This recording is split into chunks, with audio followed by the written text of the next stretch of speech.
Conciencias y Educación, programa de la Facultad de Ciencias de la Universidad de Chile, dedicado a mostrar el estado de las ciencias de frontera y analizar las políticas educacionales y contenidos programáticos sobre educación científica y educación ambiental.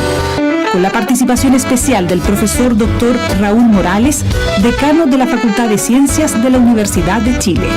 Conciencias y Educación, un programa para una ciudadanía más demandada en los avances científicos, tecnológicos y ambientales.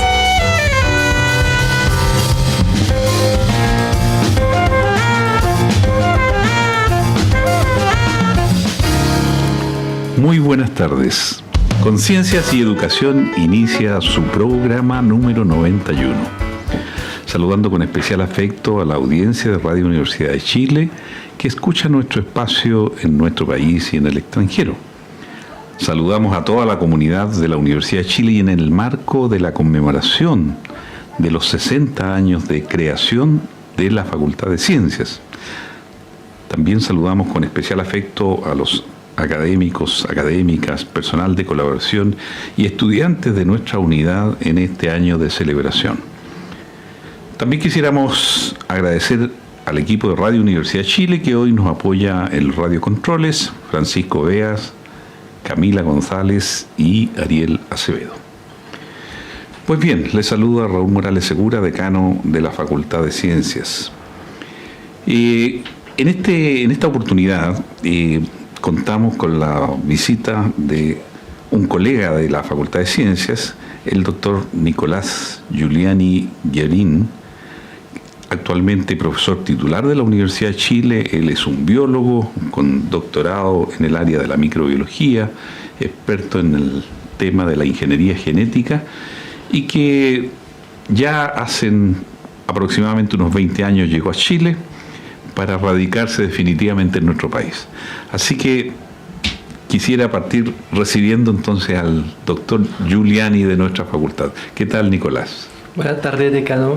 Muy bien, muchas gracias por la invitación. Un saludo a quienes nos escuchan y sintonizan con Radio Universidad de Chile. Nicolás, yo creo que tenemos muchos temas para conversar hoy día contigo, pero brevemente quisiera partir comentando contigo lo que ha sido tu formación inicial como estudiante. Siempre los científicos tuvimos en nuestra experiencia juvenil, adolescente, algún tipo de experiencia que nos marcó. ¿Cómo fue en tu caso para poder haberte posteriormente enfrentado a las ciencias? Yo partí en básica en colegio rural, donde vivíamos en el campo, mi familia, mis padres, en un pueblo de 1.500 habitantes, así que íbamos caminando con bicicleta acá en básica. Luego, cuando uno pasa a básica alta, o vaya a llamarlo en Francia, hay que ir a otro espacio, ahí había que ir en bus. Y finalmente, antes de terminar la enseñanza media, vivíamos en el norte de Francia y mis padres se mudaron hacia el sur, volviendo a las raíces familiares cerca de Avignon. Y terminé entonces la enseñanza media, tercero medio, cuarto medio en Avignon, en un colegio, el Liceo Banel, donde disfruté. En este momento decidí irme por la biología con una profesora en tercero medio. Yo me recuerdo incluso su nombre, Madame Laboche se llamaba, y teníamos clases con ella y trabajo práctico muy entretenido. Y ahí me llevó la biología a las clases con las arvejas, de Mendel, los cruzamientos, como todos estos. ¿Avignon es una zona así medio agrícola? Avignon es en el corazón de la Provenza, donde está el Palacio de los Papas cuando estuvieron en algún momento en Francia. Y es rural también, pero más bien hacia el vino, mientras que en el norte de Francia eran trigo y bosque. Viñas. Sí, viñas. ¿Y cómo es la metodología, podríamos decir, estudiantil, escolar en esos últimos años en Francia? ¿Cómo se vive esa formación científica? Un poco para relacionar cuál es nuestra realidad en ese sentido. Teníamos la suerte de tener mucho trabajo práctico. en física, en química, en biología. No era solamente una docencia teórica, sino que teníamos trabajo práctico de las 3 materias toda la semana. En esta época, que ya son casi 30 años atrás, incluso más, para 18, sí, bastante más. Trabajo en grupo, donde nos enseñaba el método científico, la observación, y desde ahí construir un protocolo experimental y generar resultados. Pero teníamos la suerte de tener curso chico. El número de alumna estaba alrededor de los 30, y cuando no era 30 era menos, 28, 29. Por lo tanto, el trabajo en sala, tanto para los alumnos y los profesores, era muy efectivo. Sí, mira, ese es un drama, yo diría, que venimos viviendo ya por más de 50 años en nuestro país a nivel escolar, en que todavía no se toma en serio desde las políticas de Estado, voy a decir, ministeriales, en que la formación científica escolar es muy deficiente. Contrario a lo que fue tu experiencia, ¿no es cierto?, en Francia, en Chile todavía existe la enseñanza científica en el pizarrón. Y eso yo creo que es un daño que se le ha venido produciendo sistemáticamente a millones de chilenos, porque no han podido entender entonces la naturaleza de la ciencia, que es un área formativa, una área que desarrolla las capacidades cognitivas de la observación, de las mediciones rigurosas, y eso va generando toda una conducta, ¿no es cierto?, que más tarde uno la lleva a la experiencia cotidiana. Es así, y lo importante es tratar de transmitir las matemáticas, la física, que a veces parecen un poquito más áridas, si uno la ilustra en lo cotidiano, en los que nos rodea. Para los alumnos es bastante más eficiente en términos de enseñanza. Entonces, lograr transformar el objeto teórico en un objeto de reflexión que pueden tocar con su mano, pero mentalmente los alumnos, las alumnas, es un acceso a la ciencia que es totalmente diferente. Ok. Mira, en ese sentido yo creo que nosotros tenemos que tal vez hacer una especie de revolución formadora científica a nivel escolar, porque no podemos seguir formando profesionales, ¿no es cierto?, de alto nivel, como ocurre en las universidades chilenas en general, 5 años de estudios experimentales en química, biología, física, ¿no es cierto?, y una matemática avanzada, para que después ellos como profesores se encuentren atados de mano de no poder tener la infraestructura que los acompañe en lo que es entregar los conocimientos para los cuales ellos fueron formados. Yo siempre hago el nexo de que es lo mismo que la formación de médicos y después el Ministerio de Salud los mandara a un CERFAM, a un hospital, y no tuvieran los elementos básicos como ¿no es cierto?, un medidor de presión, algún tipo de instrumento básico que usa un médico para poder hacer un diagnóstico. Lo mismo les pasa a los profesores de ciencia, ¿no? Es así, nuestros profesoras necesitan que las aulas de las escuelas públicas tengan espacio de laboratorio, tengan material para relatar lo maravilloso que es la ciencia, pero no un relato en el pizarrón, como decía Decano, sino con un relato observando, con microscopio, haciendo experimentos simples, con cebolla, con tinción para la parte biológica, pero con la física también y la matemática hay tanto juego que permiten desarrollar las habilidades en todos los campos de la ciencia. Bueno, ese es uno de los grandes temas que tenemos que seguir discutiendo y analizando y llevar propuestas. Ya en la Facultad de Ciencias estamos elaborando una propuesta de cómo acercarnos más fuertemente a la formación científica escolar, y que daremos a conocer en los próximos meses. Bueno, estamos en estos momentos conversando con nuestro colega doctor Nicolás Giuliani Guerin, profesor titular del Departamento de Biología de la Facultad de Ciencias. Vamos a pasar a un intermedio musical, como es costumbre en nuestro programa, escucharemos una obra de Freddy Soto, No enciendas la luz.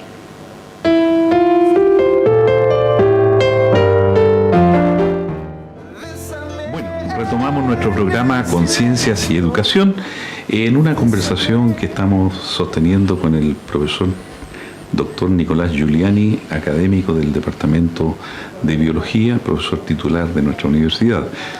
Nicolás, y dentro de esta progresión en el tiempo que estamos haciendo, ¿cómo fue tu aterrizaje en Chile? ¿Cómo desde Francia pensaste en uno de los puntos más alejados del planeta? Porque estamos en el otro hemisferio, y dentro del otro hemisferio, yo diría, países con menor presencia internacional. Sí, tiene que ver con el tema de investigación de mi tesis de doctorado y el encuentro con el profesor Carlos Jerez, que era un referente en el tema no solamente en Chile, sino que en el mundo. Y logro colaborar con mi directora de tesis, la doctora Violaine Bonnefoy. Pasa a Marsella mientras estaba yo terminando mi tesis de doctorado y comenta que se abre el segundo concurso de postdoc Fondesit, que era en este momento el segundo concurso, porque recién había vuelto este concurso. Y propone construir un proyecto y lo hacemos y postulamos. Tenía la opción de ir a Chile con Carlos Jerez, entonces también existía la posibilidad de ir a Mérida, en Venezuela, con otro contacto, o en Estados Unidos o Inglaterra, que es el camino normal para los estudiantes de doctorado desde Europa o Francia. Sin duda. Y yo elegí Chile por el compromiso científico, porque la producción ya científica de Chile era valiosa en términos de continentes, si uno comparaba, sigue siendo así, y porque ir a Norteamérica como bueno francés no me suenaba bien interesante. ¿Tú conociste personalmente a Carlos Jerez? Sí, ahí lo conocí en Marsella, en el laboratorio, en una oficina chica del CNRS, cuando vino a visitar a la doctora Bonnefoy. Postulamos y no aviso que ganamos, así Qué que buena noticia, dijiste tú. El 16 de mayo de 1996 llegué a pisar el aeropuerto internacional de este momento, que era bastante diferente al actual, voy a decir. Bueno, un recuerdo y un agrado también mencionar a Carlos Jerez, doctor también dedicado a la biología, a la bioquímica, y que hizo enormes contribuciones tanto en la Facultad de Medicina como en la Facultad de Ciencias. Recientemente se acogió a jubilación y le mandamos un cariñoso saludo de este programa. ¿Y te viniste a Chile? Sí, llego a la Facultad de Medicina con un pasaje de avión de ida simple, tomo el bus solo y me voy a la facultad y llego con mi mochila a la Facultad de Medicina. Y de ahí nos quedamos un año. Carlos se mudó a la Facultad de Ciencia para apoyar el desarrollo de la carrera de Ingeniería en Biotecnología Molecular, con el éxito que conocemos todos. Y ahí desarrollé mi carrera paso a paso, como se dice ahora, es decir, como postdoc, luego un postdoc de facultad, luego un concurso de profesor para un cargo en el Departamento de Biología. Como profesor permanente ya, sí, en la Facultad de Ciencias. Yo tuve la fortuna en ese momento de estar presidiendo esa comisión, así que, mira, hoy día nos conocemos después de más de 20 años aproximadamente y haber visto todo tu progreso en esta área. Y fuiste ascendiendo como un investigador joven, un investigador que fue de alguna manera generando su propio laboratorio. ¿Cómo fue esa experiencia? Sí, eso, la gracia del sistema chileno, comparando con mis amigos o amigas que se quedaron en Francia. La oportunidad se da más tempranamente. Con el doctorado logré postular a proyecto Fondesit regular, tener proyecto de investigación como investigador responsable, y el espacio que me da el Departamento de Biología de la Facultad en un ambiente que permite crecer con los colegas que apoyan, con la institución que me apoyó con espacio, con recursos para armar el laboratorio, y los proyectos que se van sumando uno tras otro y que rellenan el laboratorio de equipos que permiten desarrollar la investigación que uno quiere. ¿Y cuáles fueron los elementos que fueron de alguna manera dando forma a tu investigación. ¿Con qué tipo de estudios más o menos comenzaste a mi línea de investigación cuando parto acá en Chile, en la Facultad de Ciencias, con el proyecto Fondesin, es la formación de biopelícula de esta estructura multicelular bacteriana sobre mineral. Tienen que ver con la investigación inicial en el doctorado y en el postdoctorado con Carlos Jerez, que son todos estos microorganismos que participan de los procesos mineros de biolixiviación y que se usan actualmente para producir cobre al nivel de Chile en el mundo. Bueno, ese es un tema bastante interesante y yo diría bastante desconocido en nuestra población. Siempre hablamos de la minería a gran escala, la minería química, digamos. ¿Cómo podrías un poco comentarle a nuestros auditores, auditoras, qué significa una minería biológica, microbiológica? Eso ocurre cuando el mineral no tiene mucho cobre, por ejemplo, el valor metálico que se quiere extraer. Usar máquina va a ser más costoso que liberar el cobre. Entonces, en lugar de usar máquina que consume energía y recursos económicos, se usan los microorganismos, quienes por su propia vida autónoma van a liberar el cobre con alguna reacción química que le permiten vivir y en consecuencia de su vida se libera el cobre en solución. O sea, en el fondo estos microorganismos se alimentan del mineral que tiene cobre. Exacto, se alimentan de hierro o azufre en este caso. Voy a decir, comen el hierro y el azufre y liberan el cobre que está ahí asociado. Y una vez que está liberado el cobre en una solución líquida de sulfato de cobre, ahí se pasa a una segunda etapa de electroquímica donde se recupera el cobre en el cátodo, que sí, quizás todos y todas conocemos, y se vende el cátodo afuera. A veces se vende la solución con el cobre, pero en Antofagasta es normal todos los días ver estos tren que bajan a la ciudad con carrito lleno de cátodo de cobre. Exactamente. Entonces, en el fondo, estos microorganismos se alimentan de estos minerales a base de azufre y hierro, y sus desechos, podríamos decir, los van liberando a un ambiente acuoso, en donde ese desecho va enriquecido en cobre. Exacto, en cobre, pero también en aluminio, en zinc, y por eso se trata de controlar la venta de la solución acuosa, porque se van riquezas que no se venden y cuando se devuelven a Chile como procesada cuestan cara. Entonces se van... Debajo del cobre se va aluminio, se va plata. ¿Cómo se pierde parte del negocio de ese sector? Exacto, es siendo recurso natural de Chile que después nos devuelven sobre otra forma. Sí. Oye, y bueno, esto deben ser reactores grandotes, gigantes, digamos, donde se va produciendo el desarrollo de estas poblaciones de microorganismos. Depende del tipo de biolixiviación. Hay dos mundos. Uno que es microorganismo de tipo arquea, eso en reactor con temperatura alta, pero también hay proceso en pila directamente al ambiente, donde se va recogiendo todo el mineral pobre en cobre, se hace en pila. La más famosa en Chile es la minera escondida, donde hay una pila abierta de 7 pisos, de 2 kilómetros de ancho y 3 kilómetros de largo, y 15 metros, por lo tanto se llega a casi 105 metros de altura, y cada piso fue lixiviado, y abajo por percolación se recupera la solución. Así que según el microorganismo, el mineral es reactores o directamente una pila en el ambiente. Oye, impresionante esa pila en el ambiente, porque en el fondo los microorganismos construyen su propio hábitat dentro de la montaña de material minero, digamos. Viven acá, están acá. Lo que se hace es que en cada piso se pone un sistema para irrigar con ácido sulfúrico, porque son microorganismos acidófilos que resisten, digamos. Y necesitan la acidez para estar felices. Mira, interesante. Bueno, eso fue parte también del desarrollo que tengo entendido que realizó por muchos años Carlos Jerez, que fue un pionero acá en Chile en ese ámbito de investigación. Exacto, cuando vuelve a Chile después de su doctorado, vuelve a la Facultad de Medicina, fue el pionero en el campo de la biolixiviación. Sí. Qué bien, qué bien. Así que bueno, tú partes metiéndote un poco en esa temática, y cuando tú hablas de películas de de bacterias que están desarrollando algún tipo de propiedad. ¿Cómo vas construyendo ese tipo de trabajo, digamos?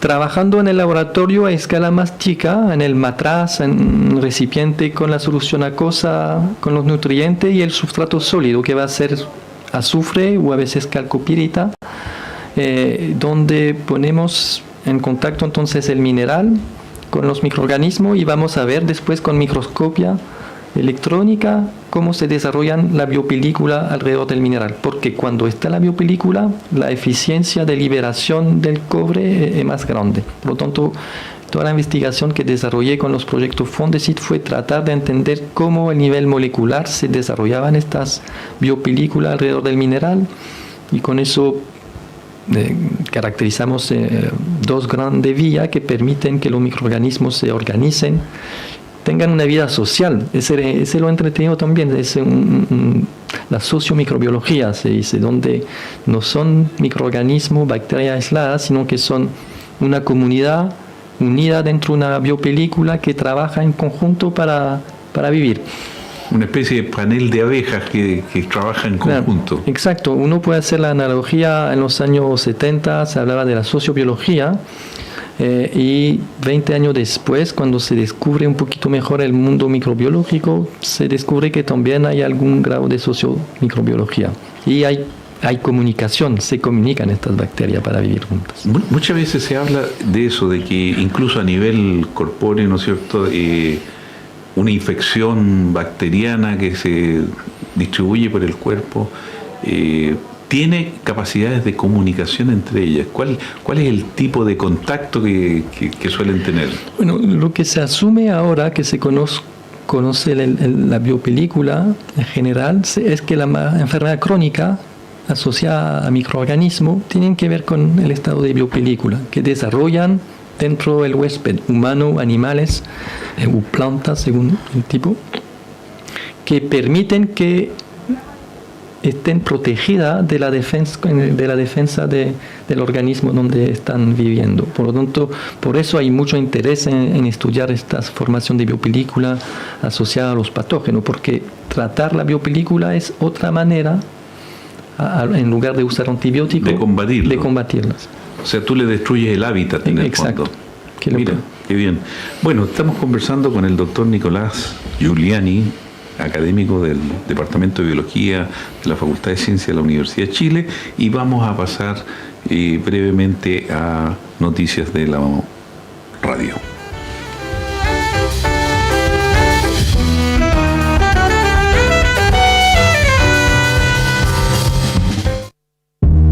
Cada foto guarda una historia, un mundo que puede ser revelado. Soy Sofía Tupper y te invito cada semana a ver Revelados. Ven a descubrir los secretos detrás de las imágenes junto a grandes invitados que nos comparten sus fotografías y memorias. Revelados, conversaciones sorprendentes donde las imágenes cobran voz. Todos los jueves a las 22 horas por UChile TV. Presentado por Café Jacobs. Cuarto Festival Contrabando, desde el 22 de marzo hasta el 6 de abril, en el Centro Cultural Espacio Mata, que se transformará en un epicentro de arte y cultura. Este festival contará con la participación de más de 100 artistas, ofreciendo una variedad de actividades que no se pueden perder. Feria, artes gráficas, pasacalles, música en vivo, talleres y exposiciones. Cuarto Festival Contrabando. Los esperamos en Avenida Santa Rosa, 9014, La Granja, cerca del Metro Santa Rosa. No se lo pierdan. Colabora Radio Universidad de Chile.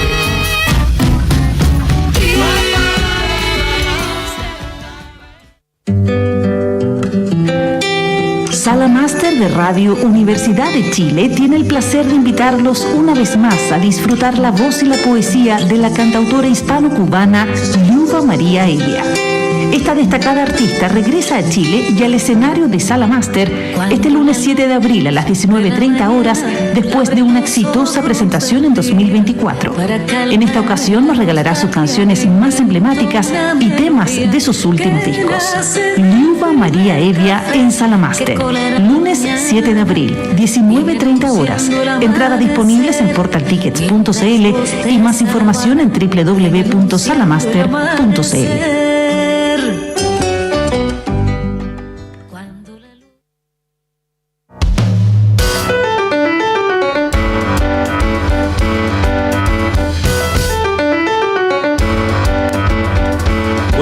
Retomamos nuestro programa Conciencias y Educación y estamos en este momento conversando con el doctor Nicolás Giuliani, académico de la Facultad de Ciencias y profesor titular en el Departamento de Biología en nuestra universidad.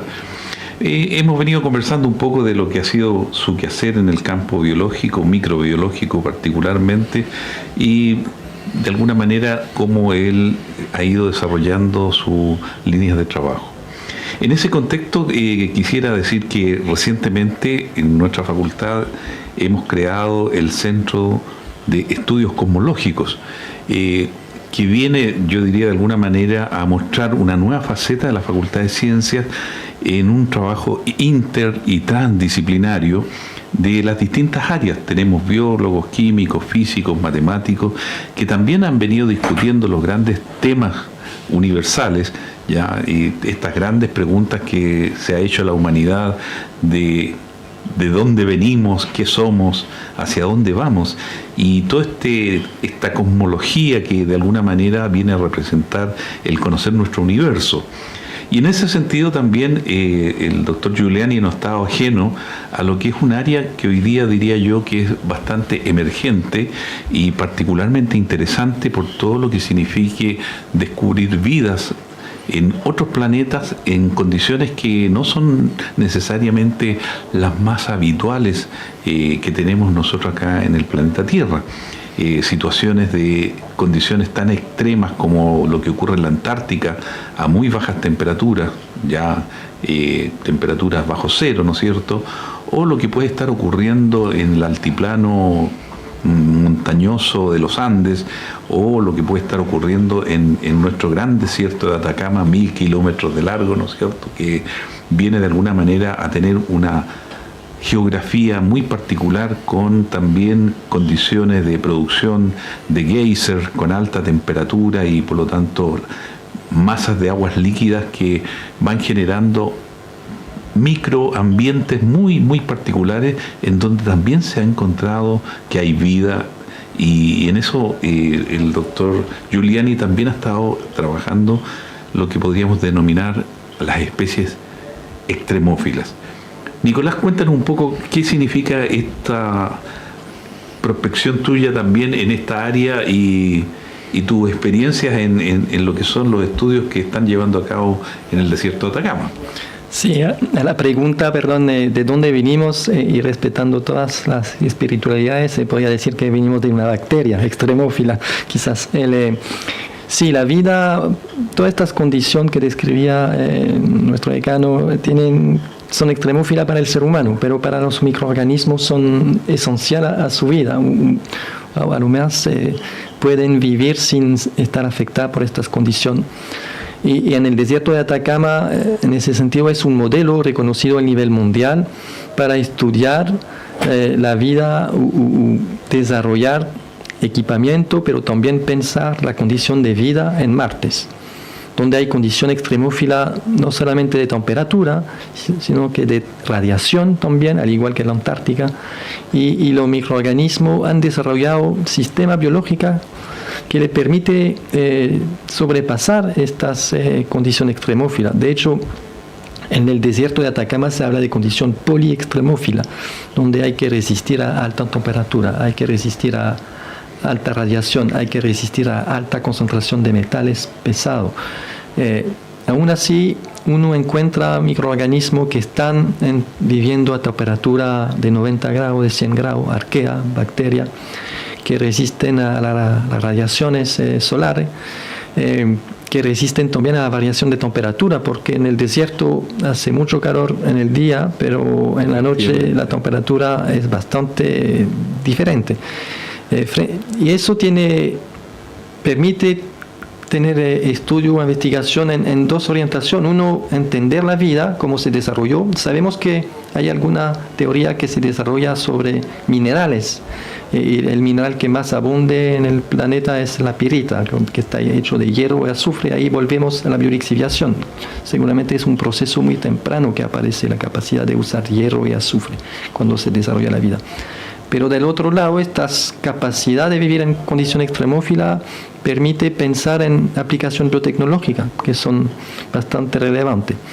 Y a su vez hay trabajo, ahí estoy pensando en el trabajo que compartimos y que lideró el profesor Giovanni Leone, donde se está tratando de buscar en el desierto de Atacama condiciones minerales que son similares a lo que se ha encontrado en pedazos de roca que se trajeron de la Luna o que llegaron con meteorito. Y por lo tanto se habla de simulantes. Y ver cómo estas bacterias que hacen biolixiviación en minerales terrestres lo pueden hacer en simulantes que son similar, como su nombre lo indica, a lo que puede hacer otro lugar en el sistema.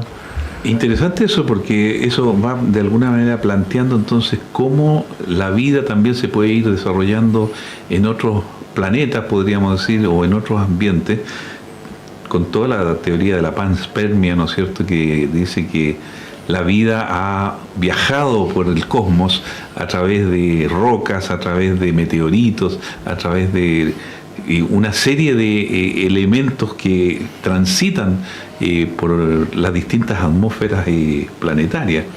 En ese sentido, el programa que ustedes están desarrollando busca también algún tipo de comparación, me imagino.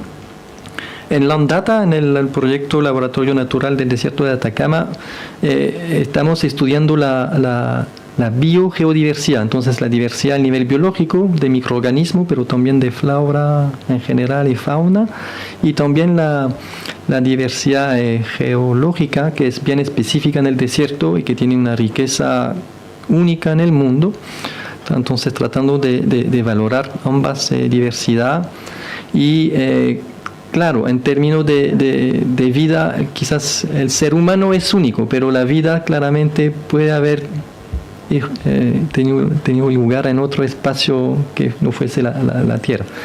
Pero en este momento el proyecto se enfoca más en el desarrollo local, desde las ciencias. Un poquito el proyecto Landata es cómo la ciencia aporta, articula el desarrollo social, económico y científico, desde el conocimiento. ¿Cómo surge ese proyecto? Eso lo impulsa ANID, donde genera un concurso que se llama Chile Laboratorio Natural y donde nacen varios proyectos. Uno está dedicado al desierto de Atacama, otro es Laboratorio Natural de Océano, otro tiene que ver con la escultura ancestral, otro con el cielo, y luego nace también un laboratorio natural dedicado a los salares. El objeto es Chile como laboratorio natural, y la riqueza y la diversidad biológica, geológica del país permite efectivamente eso, pensar la ciencia desde esta riqueza que no tienen otros países. ¿Y qué instituciones están detrás de esta organización? Los recursos lo financia la ANID, el Estado, el Ministerio de Ciencia a través de la ANID, pero están asociados a universidad, están asociados también las comunidades locales. En particular en Landata hemos trabajado con agrupación de agricultores por todo el tema hídrico asociado al desierto de Atacama. Como un bien escaso y cómo tiene que convivir el sistema hídrico con la necesidad de las personas, de la comunidad, del desarrollo agrícola, de la minería, sin generar tensión. Y hay mucha tensión, y además ahora se suma el desarrollo energético renovable con paneles solares, con sistema eólico. Todo eso impacta el territorio desierto de Atacama. Sin duda, sin duda. Algunos años atrás tuvimos la oportunidad de recorrer entre la cordillera de Domeico y la cordillera de los Andes, porque algunos chilenos no saben de que en el norte de Chile, al norte de Copiapó, Chile tiene 3 cordilleras, la cordillera de la costa, la cordillera de Domeico y la cordillera de los Andes, que obviamente hacia el sur ya solamente desaparece la cordillera de Domeico y seguimos solamente con cordillera de la costa y cordillera de los Andes. Pero en ese ambiente, en ese clima norteño, ahí hemos visto justamente las deficiencias de agua que hay y de alguna manera también la preocupación de todos estos grupos que habitan esa zona, cómo se ven afectados y cómo ellos reclaman la prioridad del uso de las aguas por las comunidades, ¿no? Sí, de hecho, una de las líneas de investigación prioritaria del proyecto Landata actualmente tiene que ver con el recurso hídrico y las cuencas del desierto de Atacama para tratar de medir, trabajar con las comunidades para saber sus necesidades y también estamos trabajando en generar una base de datos que sea accesible a todos y todas los actores, comunidad, la institución pública, la institución privada, con seguimiento que permita a la región Antofagasta, desierto de Atacama, estar siempre informado sobre la realidad de su recurso hídrico, sea su pureza, su nivel de contaminación para pensar el desarrollo. Sin el agua, efectivamente, no hay vida. Sin duda, eso es un hecho fundamental. Bueno, estamos conversando con el doctor Nicolás Giuliani, académico de la Facultad de Ciencias, y cuando uno recorre tu currículum ya en Chile, ¿no es cierto?, de aproximadamente 20 años, hemos podido apreciar que has sido representante del Departamento de Biología y representante académico, desde luego, ha sido director del Departamento de Biología, ha sido representante académico en el Consejo Facultad, también ha sido miembro del Senado. Me acuerdo que entre el año 2010 y 2014 participamos conjuntamente como senadores elegidos para trabajar en lo que es la organización de nuestra universidad. Posteriormente también ha seguido cumpliendo otras funciones relevantes en lo que es el quehacer universitario, y en la actualidad estás de director de la Escuela de Posgrado de la Facultad de Ciencias. ¿Cómo ha sido tu desarrollo académico ya más allá de la investigación y en lo que ha sido la dinámica de lo que requiere una universidad compleja como la nuestra?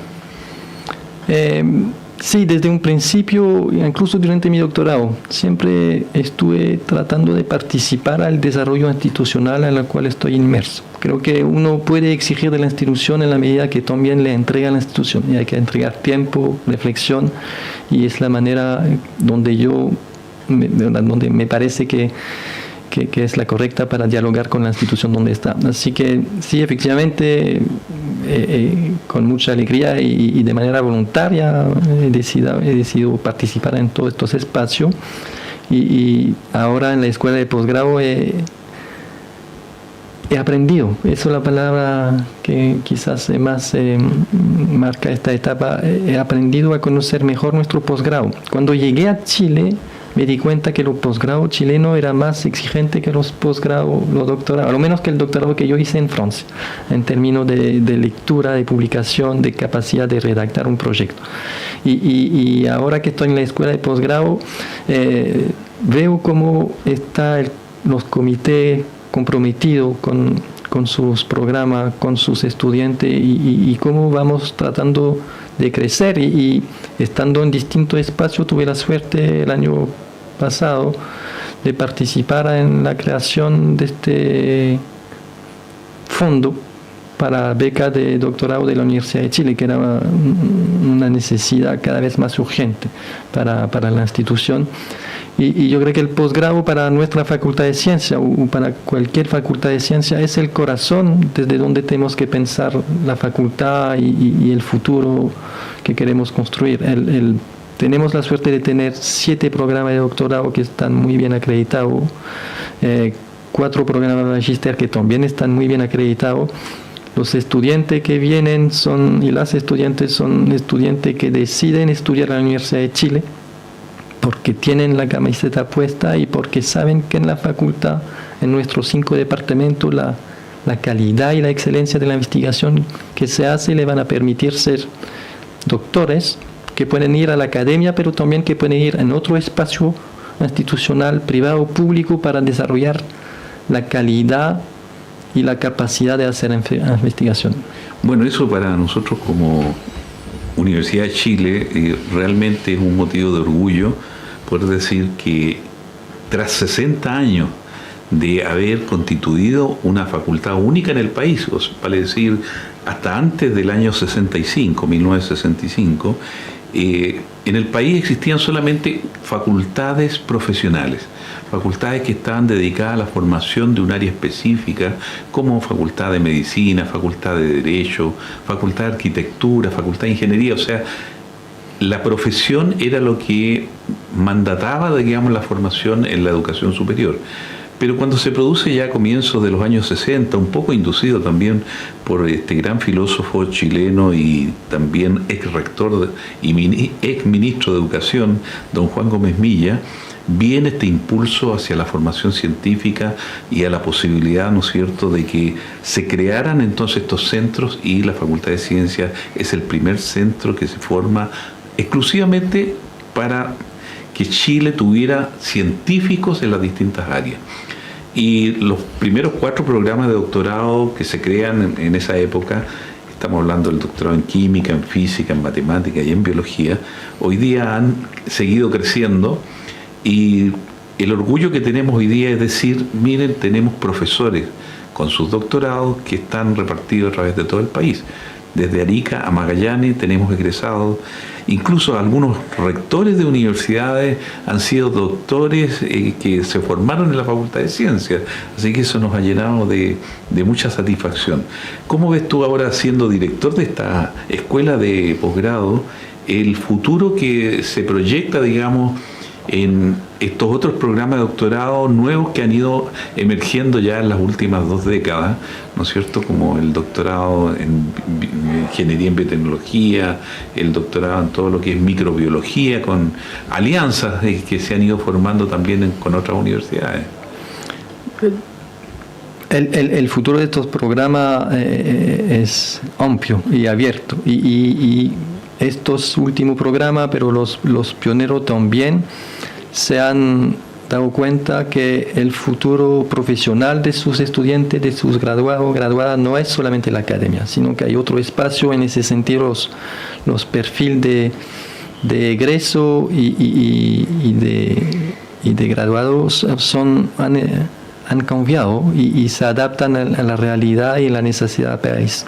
Dialogan más, yo creo, los programas, y todavía lo podemos hacer dialogar más con la necesidad país en términos de conocimiento y de desafío que van a estar llegando. Si la pandemia llegó por un virus, así que tener más personas capacitadas en el campo de la microbiología de los virus va a ser necesario para dialogar con la sociedad, pero también para dialogar con quienes, por ejemplo, toman decisión de política pública. Frente a la pandemia es mejor tener un diálogo abierto y con un mismo lenguaje entre los políticos a cargo del momento y los científicos, donde un lenguaje común permita tomar decisión acertada. Tenemos muchos desafíos por adelante. Tendremos siempre, lo sabe usted, decano, la necesidad de más beca, pero ¿por qué es así? Para asegurar que nuestros estudiantes puedan dedicarse de manera completa a nuestro programa de doctorado. La dificultad que encontramos no solamente nosotros, sino que la realidad país es que nuestros estudiantes están trabajando, sacando recursos por otro lado y pierden un poquito la dedicación completa. Pero sí, la historia es grande. Anoté algunos números. Al nivel de doctorado estamos a más de 700 graduados. En magíster casi 1000 graduados. Todavía hay espacio para más y vamos a seguir creciendo y quizás pensar en nuevo programa interdisciplinario. Sí, mira, yo creo que es muy importante lo que tú has dicho, y yo creo que eso debe sentirse también como un mensaje a la sociedad chilena. Chile, para poder salir del subdesarrollo que todavía nos arrastra por tantas décadas, requerimos más capacidad formativa, ¿no es cierto?, a nivel de doctores. todavía el porcentaje de doctores en nuestro país está muy por debajo de los países de la OCDE. En Europa más del 60% de la población ha pasado por la universidad. En Chile todavía estamos en un indicador muy bajo, ¿no es cierto? Pero también la ciencia se construye desde el ámbito privado. Y Chile adolece, yo diría, de la generosidad de que las empresas privadas desarrollen más ciencia, que las empresas privadas generen espacios de financiamiento a becarios que tienen que ir a hacer programas de doctorado. Tal como tú nos has explicado, la formación científica a nivel de doctorado requiere dedicación exclusiva y no pueden los estudiantes a su vez andar buscando trabajos momentáneos como para poder tener un financiamiento que les permita vivir con una cierta dignidad.